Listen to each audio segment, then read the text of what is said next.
Okay, investigation 5 is basically conditional statements. So write that at the top as your title, investigation 5, conditional statements. This is using logical reasoning to identify true and false.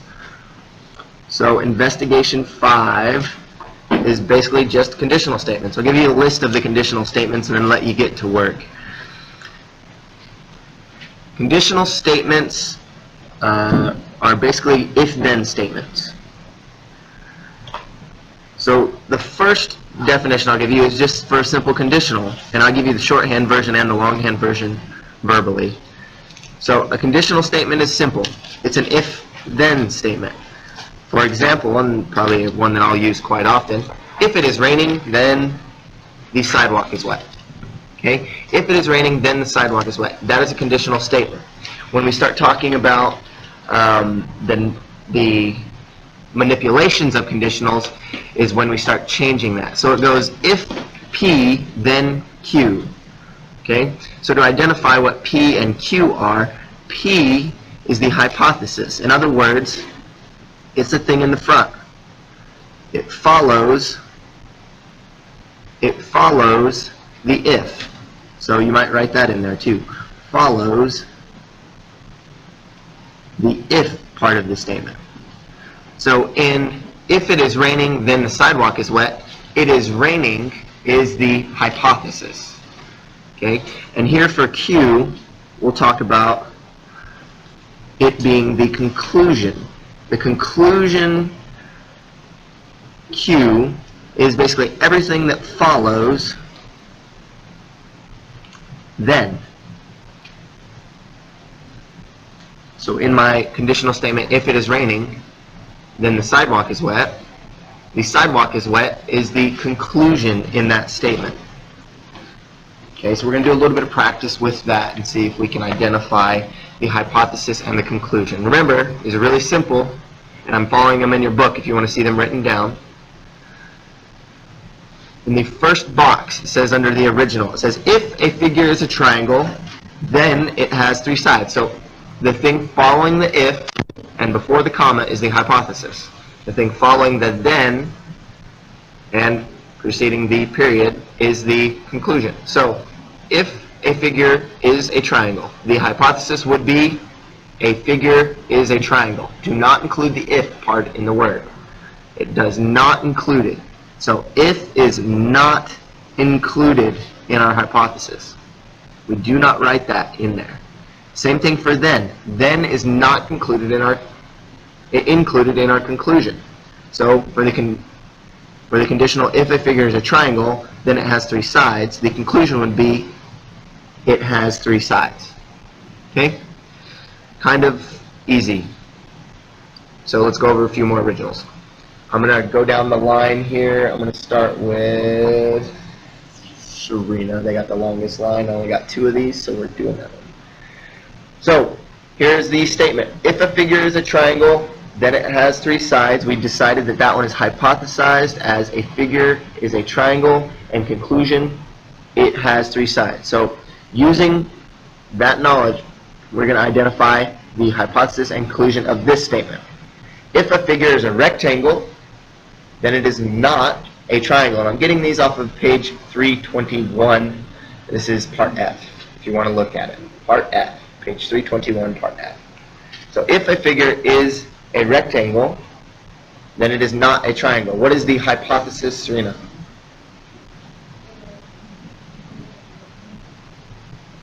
Can't hear you. Do not include the if in that, and you're correct. So a figure is a rectangle. That would be the hypothesis. The conclusion then, Sadie, is what? It is not a triangle. She did not include then in that statement. Good.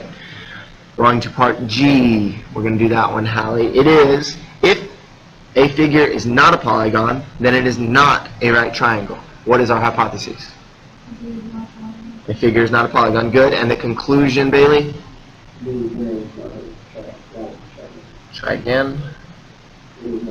It is not a right triangle. Good. Okay. It's easier when you write it down than say it out loud.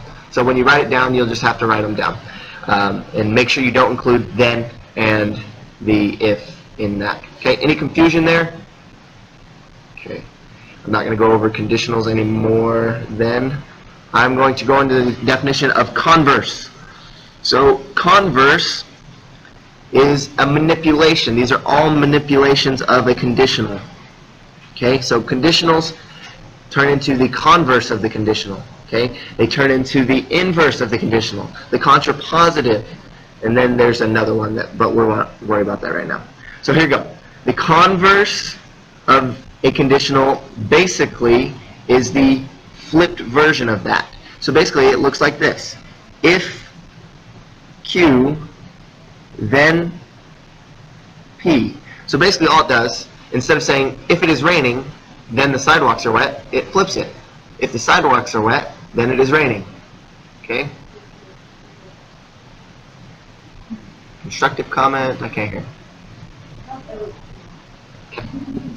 So basically, I sum this up to a switched.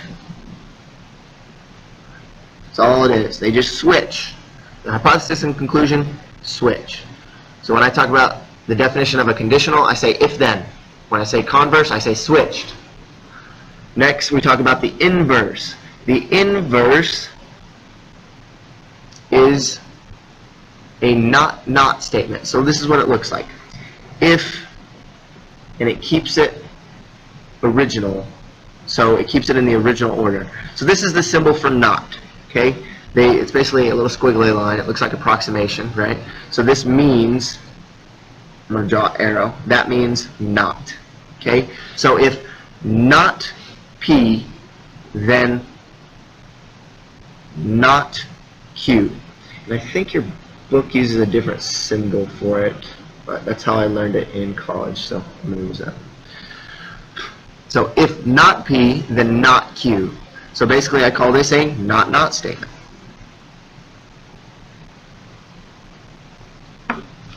Maybe I should change that sign there. Okay, not. Kind of simple there. So to use my original example, if it is raining, then the sidewalk is wet. To convert that to an inverse, it would be if it is not raining, then the sidewalk is not wet. Okay? Just throw a not in between both of those. Let's just go on to the contrapositive. Contra and then positive is the way you spell it. On a contrapositive, this is a switched not. So it'll look like this. If not Q, then not P.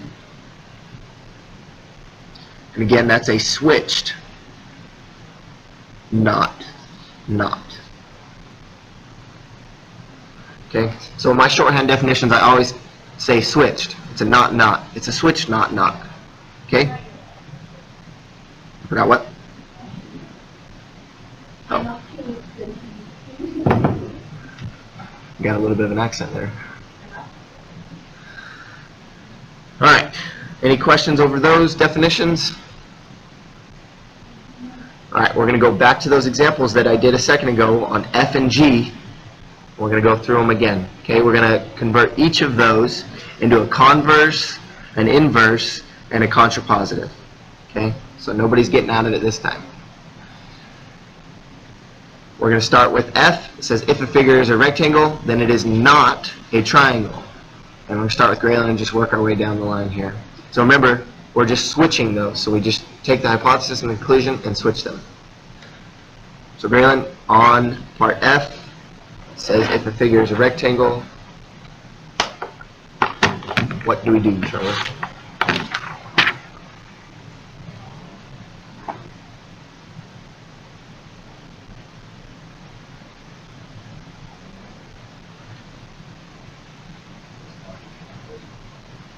If it is not a triangle, then what? Then a figure is a rectangle. Good. So that's the converse of both of those. Now, Maddie, we need you to say the inverse of those. That is a not statement. So you're just putting not in front of it. It's original. Okay. If a figure is not. Ah, she messed up. right? If a figure is not a rectangle, then it is a triangle, because there's already a knot in here. Two negatives equal a positive, right? So it basically gets rid of the knot.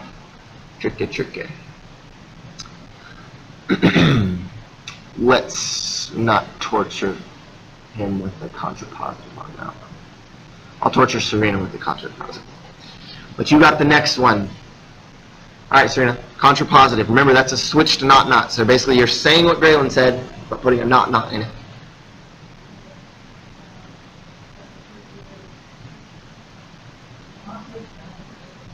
Not is the original, remember? See? So if it is,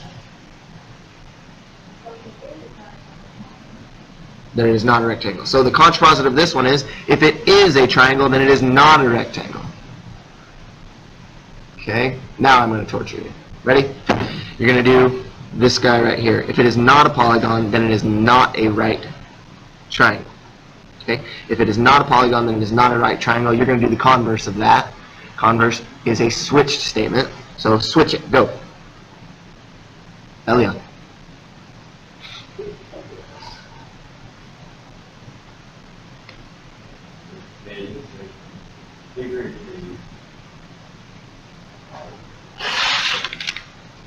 We're not doing anything but switching it.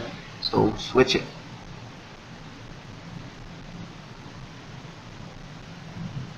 Taking the front, moving it to the back, moving it to the front.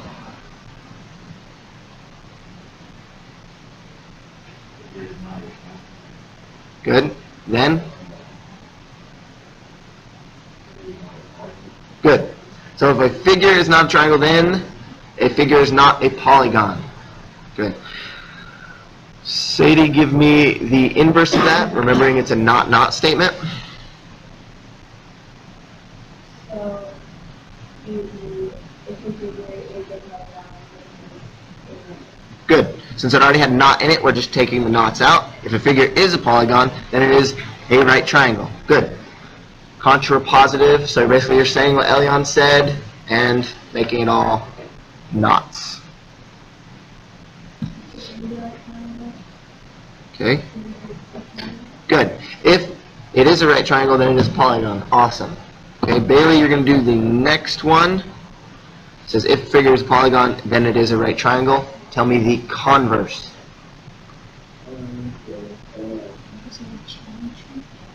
This is a direct triangle. Good. The inverse of that, Colton. Colton's going to do. Inverse is just switched. Or sorry, inverse is not. So you're throwing a not in front of these two things. Go.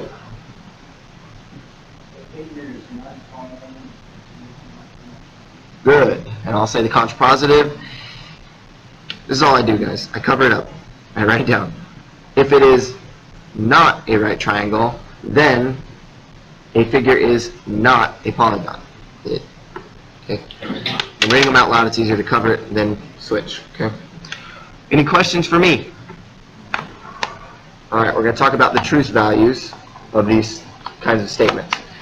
So I'm just going to say these out loud. Keep the recording going, but I'm going to say these out loud. I'm going to use my original. If it is raining, then the sidewalk is wet. Is that true? Around here, it's pretty well true, right? What if there's a canopy over the sidewalk, like the way to the ag building? Then it's not necessarily true, right? For the most part, it's true, but sometimes it is false, right? So we have to think about those kinds of things. Next, I'm going to say the converse of that. Okay? So the converse is just switching that. If the sidewalk is wet, then it is raining. Is that true? No. Why else could the sidewalk be wet? Sprinklers. Somebody spilled their water. Okay? So it's not necessarily true. Next, I'm going to talk about the contrapositive of this, and then we'll do the inverse. So if the sidewalk is not wet, then it is not raining outside. False. Again, the canopy thing, right? Inverse of that, if it is not raining, then the sidewalk is not wet. again. Alright, that's pretty much everything you guys need.